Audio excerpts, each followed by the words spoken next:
Bicep one arm cable curl. కొంతమందికి 2 arms చేయటం కష్టంగా ఉంటుంది బికాస్ ఆఫ్ దేర్ మొబిలిటీ. వాళ్ళు వ్రిస్ట్ అనేది ఇలా 2 ట్విస్ట్ చేసి పెట్టలేరు కాబట్టి, రొటేట్ చేసి పెట్టలేరు కాబట్టి 1 arm అయితే వాళ్ళకి బెటర్ ఆప్షన్ అయింది. సో 1 arm కేబుల్ కర్ల్ చేసేటప్పుడు మనం మధ్యలోకి వచ్చి నుంచోకూడదు. ఈ రోప్ని మన హ్యాండ్తో స్ట్రైట్గా అలైన్ చేయాలి. అప్పుడు ఈ మజిల్ ఫైబర్స్తో అది అలైన్ అయిపోద్ది.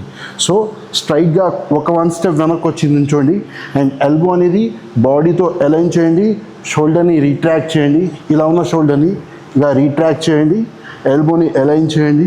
రిస్ట్ అనేది ఇలా ఉండకూడదు, ఇలా పైకి ఉండకూడదు, న్యూట్రల్గా ఉండాలి. సో పైకి లిఫ్ట్ చేయడం, 1 second స్క్వీజ్, స్లోగా కంప్లీట్గా రిలీజ్ చేయటం.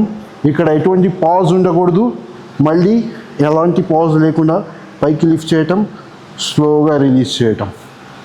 1 second స్క్వీజ్. రిలీజ్ చేసేటప్పుడు 2 to 3 seconds టైం పట్టాలి. అలా ఉంటే మీ మజిల్ మీద మంచిగా టెన్షన్ అనేది మెయింటైన్ అయింది. ప్రాపర్ ఫామ్ ఇలా ఉంటుంది.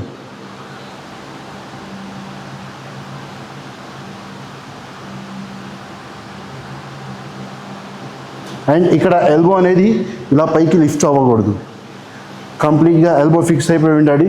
చాలామంది ఎల్బోని ఇలా పైకి లిఫ్ట్ చేస్తూ ఉంటారు ఎక్కువ వెయిట్ వేసుకొని.